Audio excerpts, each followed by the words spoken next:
Hey, what's up? What's up? What's up?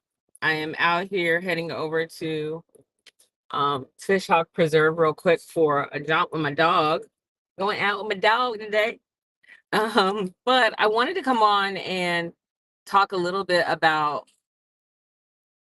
what I'm looking at as like it's a plague among, I'm gonna say especially women business owners, probably more than men, but definitely minority, well, not just minority, that's not fair. Women business owners.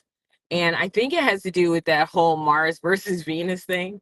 And here's the thing, I tell people all the time that I'm like a legit tomboy. Like, don't let the nails and the lashes fool you. I am a legit tomboy. And so I was very much raised up thinking in, you know, more masculine, male dominant types of ways, so even in regards to how I think about business and all of that other stuff is more of a very masculine way of thinking. Um, and so that and historically I have worked with men, quite a bit of men. Anytime I was doing most of my sales coaching with large companies, you know, 80% of my audience was male. And so it's interesting now to, to see how many women struggle in entrepreneurship, but also recognize that there are some very um, feminine ways of thinking. I know none of this shit that I'm saying is popular. Like women are like, no, she didn't.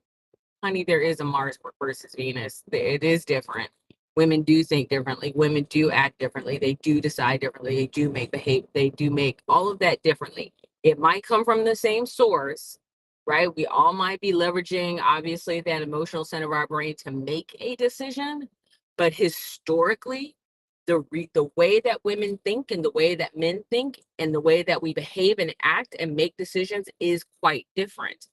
And and it's funny because, and so I'm gonna actually share on here three things to help you, maybe four things to help you in your business so that you are not running into some of the struggles that truly plague women in business. And I'm also going to tell you why some of those things that you're doing that are causing your struggle to perpetuate the struggle. So none of the shit that I'm gonna say on here today is gonna be very popular with the women. I honestly don't give a shit. Um, there are women that are gonna hear this and they're gonna be like, you know what, I accept that. Great, right? Because I listen, it took a long time for me to accept the fact that, you know, I have this more masculine way of thinking. I was like, what? What the hell, right? It took a while for me to accept that, but then once I did it, I was like, oh, okay, right?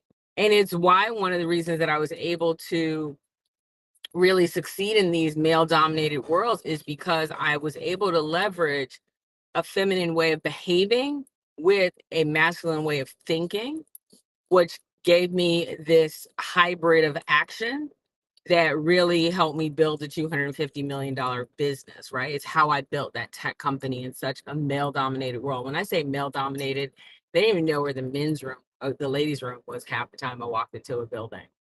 Um, now, does that mean that I'm going to teach women how to be more masculine? Absolutely not.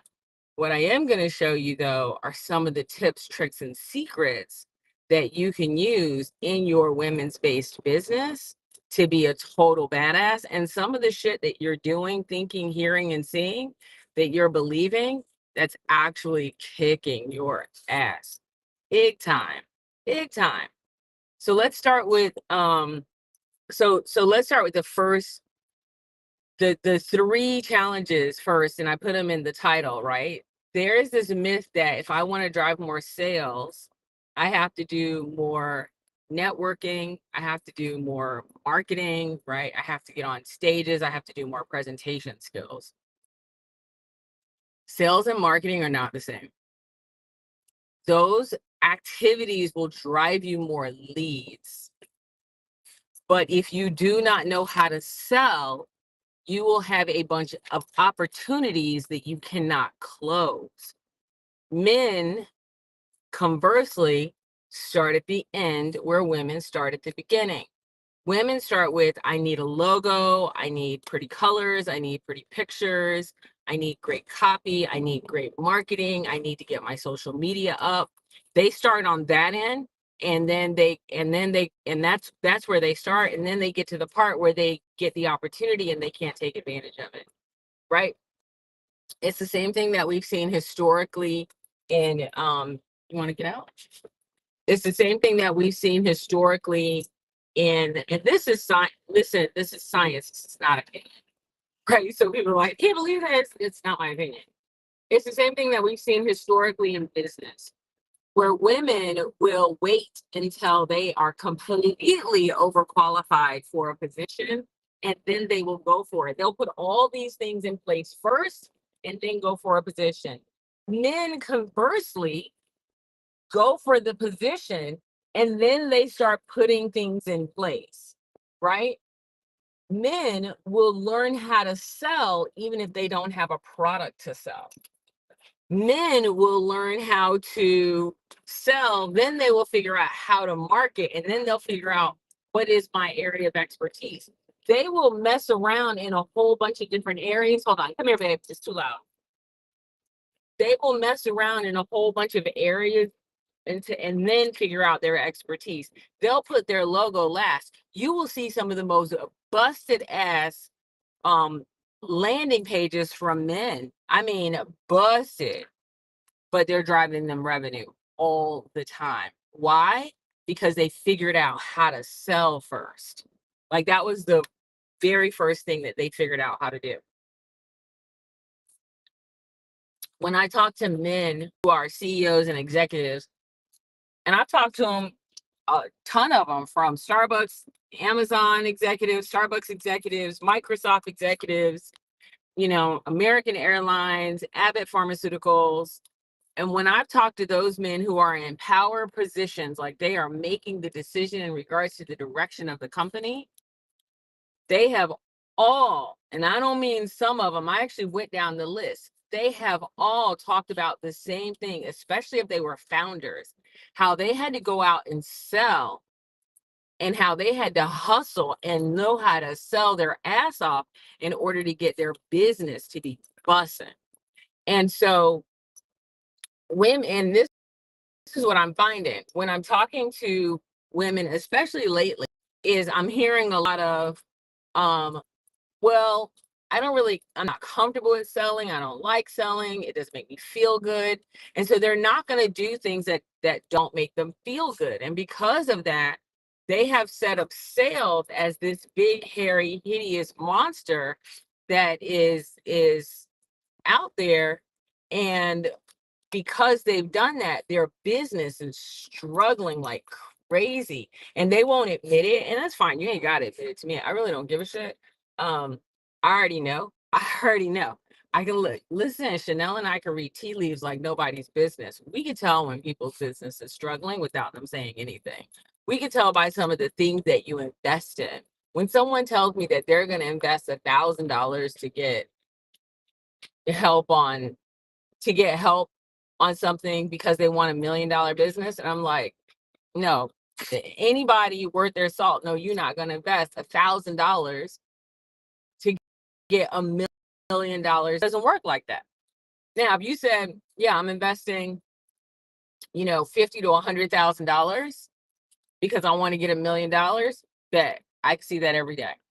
But when you roll up with some bullshit of, I'm investing $1,000 here and $2,500 there and $1,500 there, you're not trying to get to $1 million business. What you've done is you fudge some numbers and make it look like you got a $500,000 business, when quite honestly, you're probably only making about 100 to 200,000, right?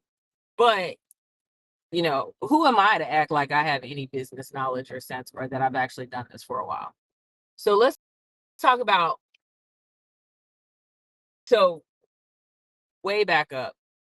What's up? My name is Donna St. Louis. I am co-founder of firesavvy.net. My co-founder is Chanel Evans. And if you look at the two of us, Chanel is the person who is going to help integrate massive ideas and get them working. She's the person that's going to sit on the couch and drink wine with you and have a conversation with you and help you ensure that you're taking action.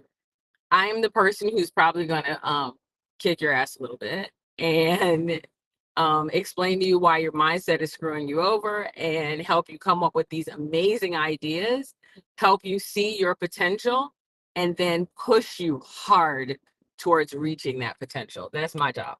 100% my job.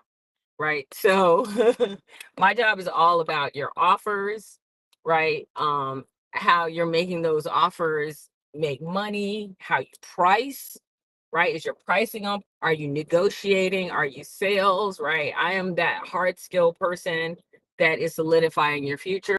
Chanel is making yourself towards that future. All right. Said I'm going on a tangent while I'm driving down the street. Let's talk about the three things. Three things. Well, actually four, but we'll start with three. Three things. Number one, first thing that's messed up is your messaging. The reason that you are struggling does not have to do with marketing and all. You can pay 800 marketing people all the money you want in the world. Your messaging is busted, right? And so I can tell you, first and foremost, the first thing you're going to need to correct is your messaging. And what do I mean by that? I saw this little girl, and I'm going to call her a little girl. I don't even care if she's a grown-ass woman, because the shit that she put online the other day, I'm like, she knew. She got to be new to the game. She's never been in business before.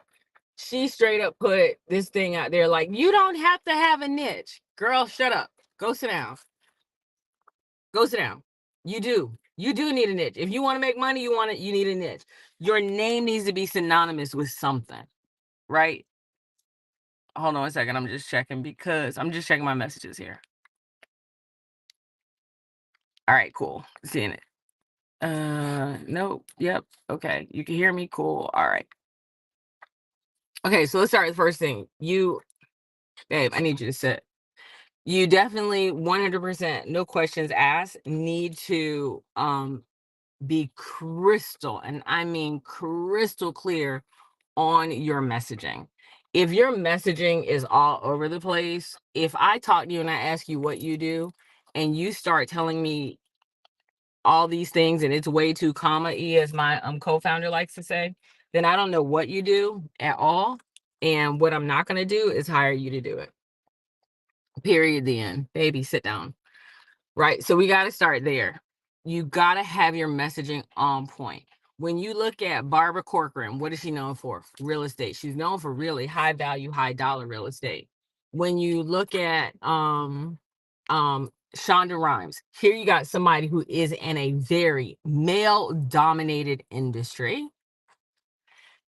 What did she do? She cut out a niche by saying, I'm going to put Black women and minority women who do not have historically white features at the forefront as the leading women, not the sidekick, as leading women. And I'm going to have them crush it. She's done it consistently. Right.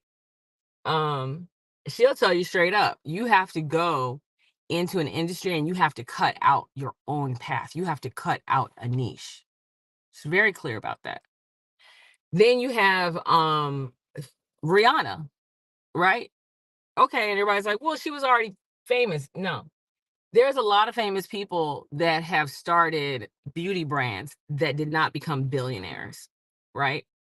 Rihanna said, I want beauty for everybody. She dared to do something like a Victoria's Secret Angels, type of fashion show, and used all different shapes of bodies and colors of bodies, and people who had scars and is it called melasma? I feel like that's not the right name, but let's go with yeah, that had melasma and all these other things. It wasn't melasma, but anyway, vitiligo. So she got all these people, and they were from all shapes and walks of life, because she said, I believe in beauty for everybody. And she will tell you straight up, you have to go into a niche You have to carve out your own niche. So the first thing you need to do is you have a single message for a single audience, delivering a single result. That is that low-hanging fruit. That's the first thing you got to do. So start with your message. This is not marketing. Like, this is not something you're like, oh, I got to put a whole bunch of money into it. By the way, none of this matters if when you get on the phone, you can't sell shit. And the first part of sales is being able to state what you do clearly, who you do it for, and what the results, why they want it. That's number one. Number two, so if you want more comments in your bank account, number one, then you got to take them out of your expertise. You have to take them out of your expertise. Number two, if you stop selling the process. When I listen to people talk about what they do, they sell this whole process. What do we do at Fire Savvy? We're very clear. We want you to have a badass offer, and we want you to put that offer in front of a target rich audience, and we want to give you the skills to sell it. Offer, audience, sales. This all works in the same. And what does that come down to? We want you to make a hell of a lot more money in your business. That's why our clients 2 and 3x their business in a year, all the time, right? Yeah, I have 3 things: great offer, great audience, and the skills to sell it. Most of y'all got great marketing, you network like crazy, and you're crushing it on social. But your offer is busted, you don't know who the hell you're talking to, and you can't sell. You got to have all 3 of these. So that's number 2. Number 2 is stop selling the process. Stop telling me all the ways. Oh, and so then the first thing we're going to do is this, and then we're going to do that. And by the process of, stop selling your damn process. Nobody wants more treadmilling. Nobody wants more sit-upping. No one wants more squatting. Nobody even really wants the 75 hard. You know what they want? They want that ass and those jeans. That's what they want. That ass and those jeans. Period, the end. So stop selling the process. That ass, those jeans. What do? I help women make a shit ton of money a hell of a lot faster by enrolling clients into their program. I help women enroll clients into their program effortlessly. I work with women who want to have a badass offer to sell. They want a badass audience to sell it to, and they want to roll those badass audience members into their badass offer effortlessly. It sells every day. That's what I do. Offer, audience, sales. You got to be crystal clear on what you do and who you do it for. And you're like, but you work with men. I do. That's why I have different messages on LinkedIn. My messages for LinkedIn are very corporate. My messages on Facebook are very women's focused. Instagram, women's focused. Corporate. It's a different audience, right? All right. Number 3. So make sure you lay down what exactly is your big viral promise in a way that is succinct, and stop selling the process. No one cares about your process. They care about your results. And they care about your results that are going to make them win. So for us, we're like, you want to convert more. Let us show you how to have higher conversions without having itchy, cringy sales due to sales. Let's not do that. Let's make this effortless so it feels good to you. Number 3, stop making offers to people who aren't qualified. If you have not qualified that client, you should not be making an offer. So from now on, only make pre-qualified offers. What do I mean by that? This means that you have literally made sure that they have the time to commit, they are willing to put in the effort, and they can invest in the level of offer that you think that they need in order to help their business. Stop making, literally somebody calls and says, hey, I really love what you do. Can you give me some information? And y'all start selling your ass off. This is equivalent to somebody saying, oh my God, I think you're pretty. And you're like, you want to get married? You want to go home with me? You think I'm pretty? You want to go home? Stop. The hell? You're not wow. You gotta qualify them first. Just because they said you're pretty doesn't mean they're interested. People tell me all the time, "Ooh, Don, I really love your sales academy. I love all your stuff." That doesn't mean they want to know how to sell. Hey, I only recently learned that just because somebody said that they're struggling with sales doesn't mean that they want to learn how to sell. They might really enjoy the struggle. I only just learned that. That blew me away. Like when I say just, I mean within the past 48 hours. Within the past 48 hours, I talked to a friend of mine last night. He is an 89-year-old God, I always get the name wrong, but it's basically like he's I think they call it organizational psychologist, but I feel like the word organizational isn't right. But basically he works in companies and he works specifically with their marketing teams. And he's been doing this for like 60 years. And specifically what he does with those teams is he looks at how men versus women think and all this other stuff and communicate.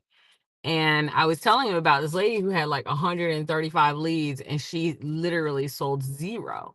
So she got all these opportunities. This could have been her 7-figure year and she got zero. She closed zero people. And so I told her, I'm like, girl, let me give you the coupon code so you can come to the Sales Superstar Academy and you won't have that, especially because you have another speaking engagement coming up.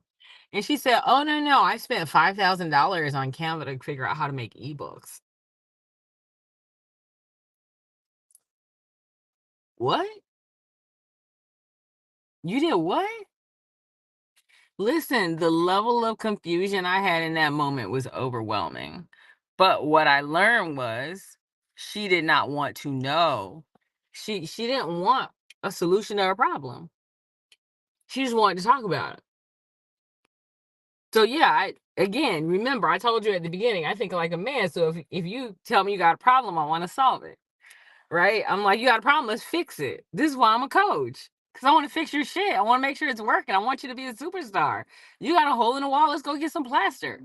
Nah. She just wanted to talk about it. I was confused. I'm not gonna lie. I was confused, but then I had to go back and eat my own dog food and say, you know what? I never even qualified her. I assumed that because she had that problem, she wanted a solution. I was wrong. What she wanted to do was have a conversation. She just wanted to say that she failed. Like me personally, I don't want to fail like that again. I'm not going to do that twice. Fuck. I'm going to go take a class. But again, I guess that's why I can build. I can build 7 figures in 7 months. Anyway, that one still, I got to tell you, honestly, that one still, like, that one still kicks my ass. All right. Number 4. So you pre-qualify her off. Number 4, pricing. I mean, the pricing fuckery that I see is so real. People are poofa. Pricing is poofa, pulled out of ass. That's what the pricing is. They haven't used a pricing strategy at all. They definitely haven't used a profit first strategy.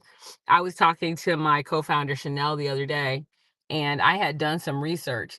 Do you know that women spend on average 47% of their revenue on networking? 47%. They will stay in a program because of community. They will Russell Brunson actually talks about this, how he has people that literally are in his program because of a t-shirt and that they pay regularly to stay in that program, even though they don't attend anything. But this is what happens. Women, not men. I'm just going to tell you, I'm not saying men don't network. They don't spend 47% on it. So let me tell you what women do. So women spend 47% because they spend 22% on getting in rooms. They go into bad rooms, which have no clients, but they test out a lot. They kiss a lot of ugly frogs. Oh, look, my little finger came up. I like this one too.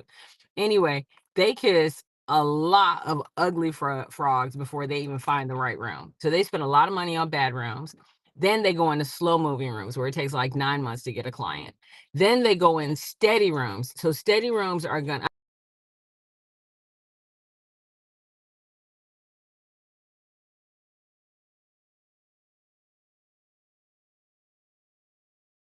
get their leads are going to dry up fast, right? They're going to get leads, but they're going to dry up fast. And then they go into steady rooms, and those steady rooms are going to deliver to them 1 to 4 leads per quarter, right? So those are the 4 rooms that they network. But then what they do, so that's 22% of their dollars. 22% of their dollars is spent on that. Then there's the other 25% that they spend. The other 25% is, and when I say it, y'all gonna say, "Ooh, I do that." When somebody comes out of that room, or when you market in that room, I bet you put a coupon code in there for them to get a percentage off of your product. And it's usually around 25%. On average, women spend 47% on networking because their pricing is busted. 47%, half your money. And the expectation, and I'm not saying stop networking, I'm saying network like a man. I'm going to tell you how men do it because they do it in a smarter way. Listen, sell like a woman, network like a man. So let me tell you how men do it. The way women do it is they network with the expectation that by the time somebody gives them a referral, they have sold that referral. They've done 50% of the sales for them. So they don't really feel like, and I've been guilty of this, they don't really feel like they have to qualify the person. They don't feel like they have to do all the due diligence. And they feel like since they came from a friend, they got to give them a discount because now they consider that referral, that network, that introduction a friend. On the other side, this is how men do it. Men go in and they network and they get introductions, but they simply get those introductions as far as they're concerned. That is just a lead source. That is not a friend. That is not a buddy. That is not a pal. Nobody sold for them. In fact, they're like, I don't even know what Bob told you. You know, Bob drinks a lot of those networking things. So let me make sure that you know what I'm talking about. So that's number 4. So listen, you got to nail down those first. You got to nail down all 4 of those. Number 1, messaging. If there are too many commas in your expertise, I know you ain't got none in your bank account. You really got to nail those down. Number 2, stop selling the process. Don't do it. Stop going in and selling the process, right? Number 3, you got to be qualifying people before you actually make an offer to them. You have to qualify them. And then number 4 is don't expect your network to sell for you. Stop putting all these pricing. Your pricing is PUFA. You really need to use a profit first method, which is what we use. We use a profit first method to ensure your pricing is on point, right? So your pricing isn't PUFA. And stop trying to price with your competitors. That just makes you a commodity. Anyway, that's what I got. That's the 4. Listen, the academy starts on Thursday at 6:15. I mean, either you want to make more money or you don't. I ain't solving nobody's problem. Either you want to make more money or you don't. That's it. There's really nothing else to it. Let me check real quick. I'm getting ready to get out of this vehicle, but let me check what questions you got. Hey, what's up, Monique? How you doing, sweetheart? What's up, Cynthia? Oh yeah, okay, here's a question. So, how do I know when my pricing is working or not? First of all, most people look at their pricing, and what they do is they go and look at what everybody else is pricing, and then they try to price based on that. No, you want to use a profit first strategy of pricing. You have to determine what your profit margin needs to be, and then from there, then you want to create your pricing strategy. Most people just pull pricing out of their ass, and your pricing should be based on several factors. One is including what is your close ratio when you're closing clients. Listen, if you finally want a way to turn your masterclasses into millions, right? You just want, or shit, you just want to turn it into money and you want to stop doing them for free and not getting anything out of them, then and you want to know how to effortlessly enroll more clients, and you want to make sure all this networks and networking and all the stuff you're doing actually pays off, just scan the QR code. Starts on, and we do have financing. So if you need financing, just let us know. But scan the QR code. Thursday, 6:15. Yeah, they'll be recording. But if you give me 90 minutes for the next 6 weeks, I'll change the rest of your business life. For real, for real. I know that was my whole masculine energy of fixing stuff. But if you want to really change your business life, Rihanna, Shonda Rhimes, Barbara Corcoran all basically came to the same conclusion. They had to figure out how to sell in a way that was amazing for them so that they could change the game. What's up, Felicia? You know what? I was literally just thinking about you. I'm gonna share Felicia's story a little bit because she is one of my favorite people. Let me tell you. You want to talk about an action taker? Felicia is an action taker. So, so Felicia, you better write a comment if you do not want me to share. You better write it real fast too, because I'm gonna share your life, your testimony, everything that you've done. Because first of all, I'm super proud of you, but you're a total badass, and I promise not to embarrass you. All right, thank you. Okay, thank you. You could have said no. By the way, I want y'all to know my clients all know they can say no. So Felicia is absolutely amazing. She comes to Fire Savage, she comes to the Mastermind. She's a total badass, fits right in. Everybody loves her. And she says that she is a divorce recovery specialist. And I just want y'all to know I did not make a face when she said that she was a divorce recovery specialist. I was very proud of myself in the moment. Right? Right. I was like, I was really good. I did not make a face. But when we got on the phone, I'm like, so you're like FEMA for divorces? I'm like, FEMA only comes in when there's trauma and there's terror and like my roof is falling in and you gonna give me money to fix my whole life? And she was like, no, ma'am, that is not what I do. And I'm like, I said, I know people who've done like my mom has volunteered for FEMA. I know people who've done that, and they literally go and they have to listen to everybody's trauma and like all the tears and all the emotion and all that vitriol. And I'm like, is that what you do? And she's like, well, those are the clients I get, but that's not the clients I want. And I'm like, baby, you just put divorce recovery specialist. Divorce is negative. Recovery is recovering from trauma. And specialist mean you specialize in helping people. You FEMA for divorces, honey. And she was just like, no, that is not what I want to do. I was like, okay, okay. So let's go back. Then we're not gonna do that, right? So, hey, what's up?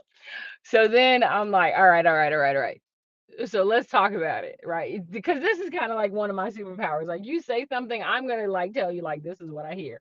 And she was such a good sport because I was like explaining to her what I was hearing, but for Felicia, it was just like, oh my God, that's why I keep getting certain people. And then this language divorce recovery specialist actually pressed her to go into rooms where her ideal client, that's not her ideal client. So then we talked about who she really wanted to work with. And then I said, well, based on what you're telling me, why aren't you just a dating coach? And I know I said just a dating coach, but y'all know what I meant. And she was just like, well, no, no, I'm not. I'm not a dating coach because, and then we walked into why she's not a dating coach. And so she goes, I more get people, women who are empty nesters or near empty nesters, I get them together where they're getting ready to go. So they're not dating yet, but they're ready to get out there. And I'm like, oh, pause. So you're a dating readiness coach. You get people, you're dating readiness coach for divorcees, right? Very specific audience for divorcees who are either empty nesters or near empty nesters. They're basically people like me, right? I'm not dealing with the trauma of divorce. Like that's so far gone. right? But I'm also not like long-term relationship. I need to first learn how to date. And so we had this whole conversation because here's the truth. And I'm specifically going to use black or minority women. Black and minority women generally, or even women that are from lower income brackets, generally are not allowed to date until they're like 17, 18, 19 years, well, 17, 18 years old. And so by the time they get to college, they literally have maybe 1 or 2 years of dating experience. And by the time they get married, hell, they were in a relationship for 4 years and they got married at 25. So they really didn't have dating experience. So now here they are, 40s, 50s, and they're divorced. And now they're expected to date and they don't know how to date. Whereas, quite honestly, you had um white women who started dating when they were 12, 13 years old. And by the time they get to college, they have 7, 8 years of experience. By the time they get married, they got 10, 12 years of experience dating. They know how to date. But you have minority females that have no idea how to date. And so now they're divorced and they're ready to get out there, but they don't know how to do it. And then there's all this seriousness of when you're going out there. It's like, you look at the apps, I'm looking for a long-term relationship. Right? When you go on a first date with someone and you are thinking, I'm looking for a long-term relationship, you start judging everything. Like, why does he chew like that? I don't think I could deal with somebody who chews like that for the rest of my mind. Like, you're nitpicking everything because you're thinking, I have to have this forever. So anyway, so this is this so her goal was definitely not divorce trauma specialist.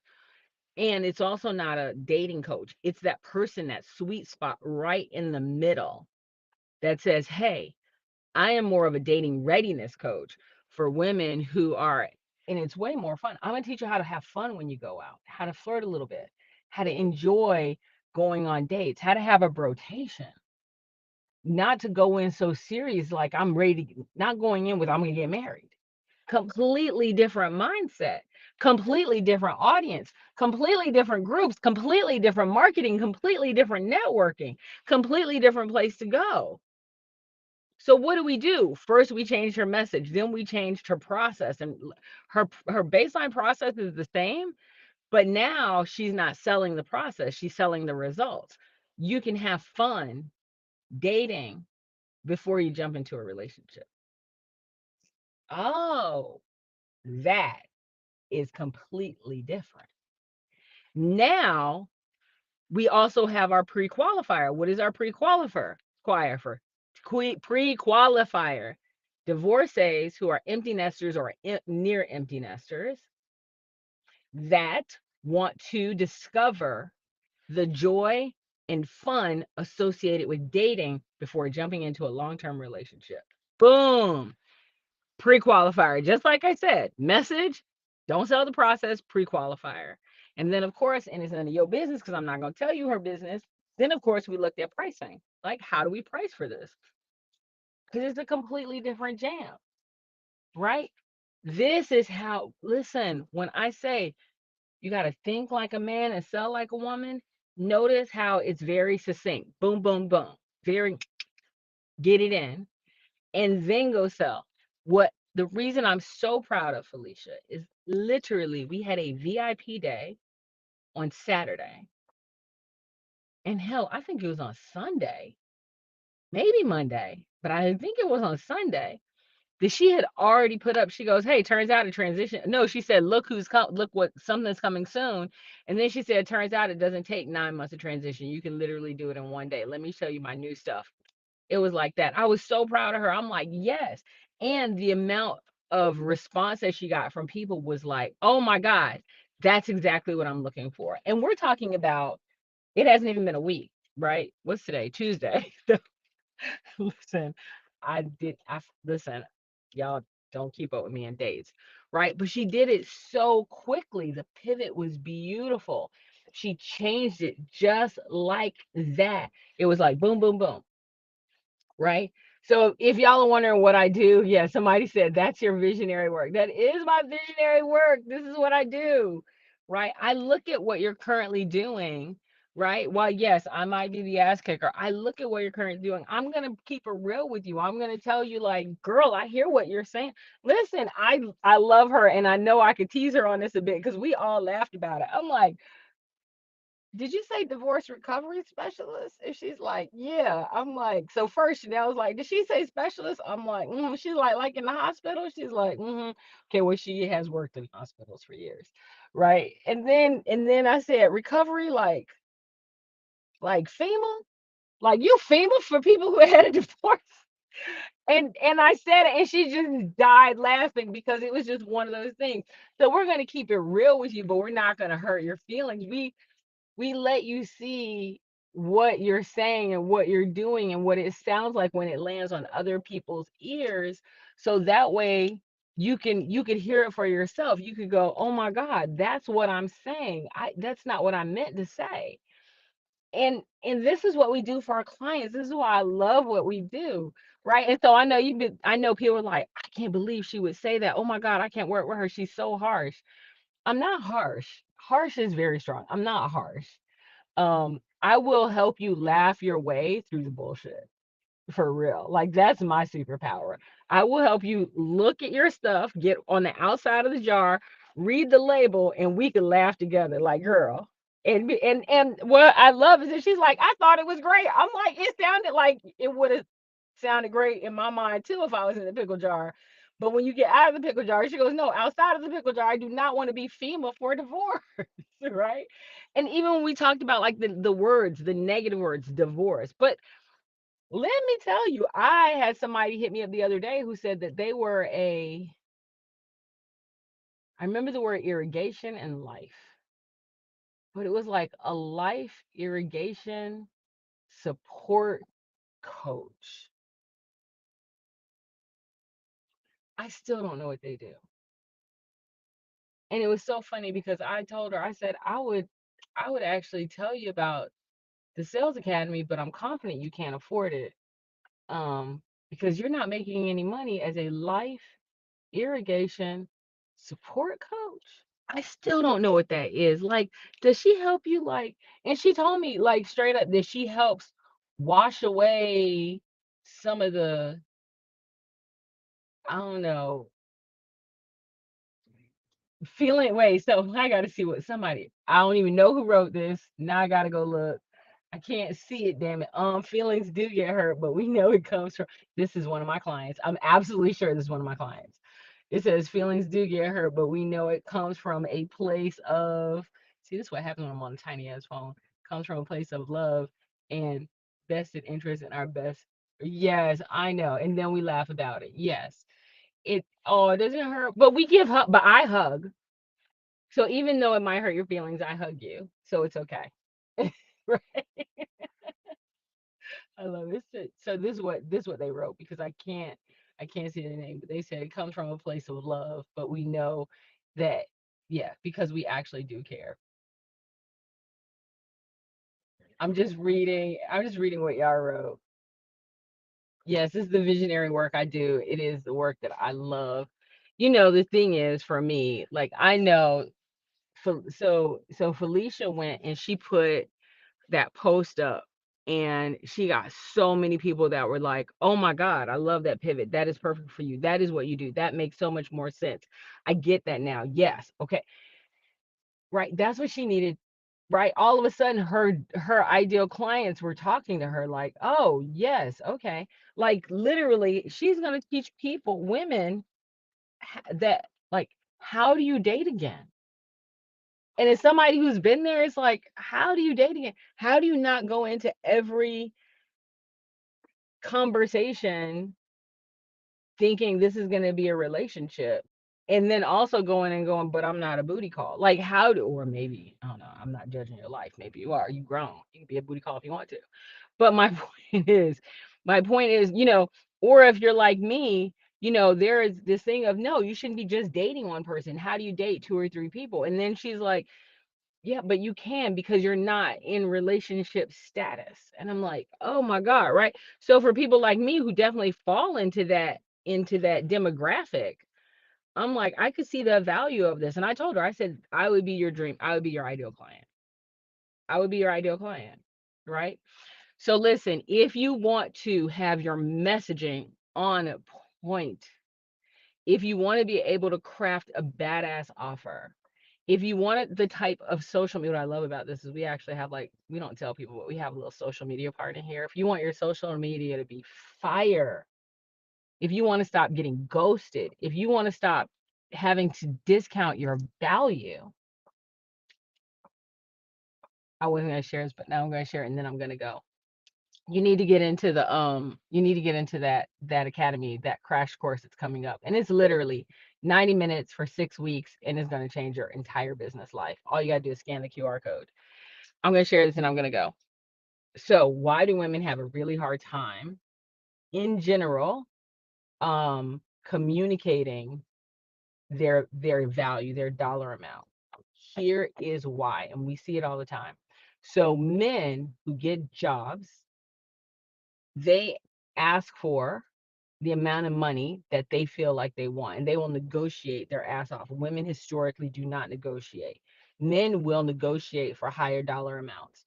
Okay, so let's talk about why they do that, and then I'm gonna tell you how this impacts you as a woman who's an entrepreneur. So men are seen as breadwinners. So historically, men, it can say, I got the wife, I got the kid, I got the house, I got, college funds I got to pay for, healthcare, I got the dog, I got the cat, the cars, right? Like they got, the savings, the vacations. I got to take care of all of this. So I need more money. So I'm going to need you to give me a higher dollar amount. And that's accepted. They're seen as breadwinners. Women, however, historically are not seen as breadwinners. So if you're wondering why you ever feel cringy when you get to the money conversation about sales, I'm telling you exactly why. So women are not seen as breadwinners. So what happens? You go in there and you go, yes, I want to make as much as he does. And they go, why? Nah, we gonna pay you 25% less. And so now you're sitting there going, but I have the spouse and the kids and the house, right? I got the kids, I got the house, I got college funds, I got this, I got that. They're like, well, you need to get a man. You don't need to get money from me. You need to get a man. I know that's archaic. I'm not saying it's not. I'm telling you, it's a societal thing. And here's the thing: women entrepreneurs literally have that seed in the back of their planted in the back of their head. And I'm not saying it's right. I'm telling you that is what it is. And I hate that phrase, by the way. It is what it is. I hate it. But this is one of those where it actually is what it is. So you need to have a framework that makes communicating your value, and I don't mean pushing through, I mean that makes communicating your value and talking about money effortless. That it actually makes it one of those things that you're like, I just did it. I could do, oh my God, that was so easy. That's what we do. Why do we do it? Why do we tell you this framework that we teach in regards to sales? This crash course is built for women by women because we recognize that women talking about money is different from men talking about money. It's just different. So if you really want to be able to crush it in sales, if you want to break through by the way, it's not about crushing it in sales. I want you to break through the damn revenue ceiling that you keep running your head up against.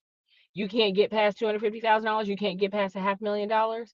You can't get past 7 figures. Every time you get there, you fall back down. I know somebody who consistently hits $500,000, can't get past $500,000. She won't get past $500,000 because she's running into a revenue ceiling and she won't do anything different other than, quote, try harder. No, you need a significant shift. There is a shift that you need not only in your mindset, but your action set. And until you do both, you're going to be stuck hitting that revenue ceiling every single year. It's called a pattern, and you're going to repeat it. If you want to stop repeating the same pattern that's screwing you up year after year after year, hit the QR code. Anyway, that's all I got. My dog is out here looking at me like I am cray because he is so ready to go. And he's like, Mom, get me out of the car. He's right here. I will show you. Here he is. Jackson. Hi, buddy. Are you ready to go? Yeah, that's the Liquid Dogs radio. Anyway, y'all have an amazing day. I got to do this before I get on my 12 o'clock. Talk to you later. Bye.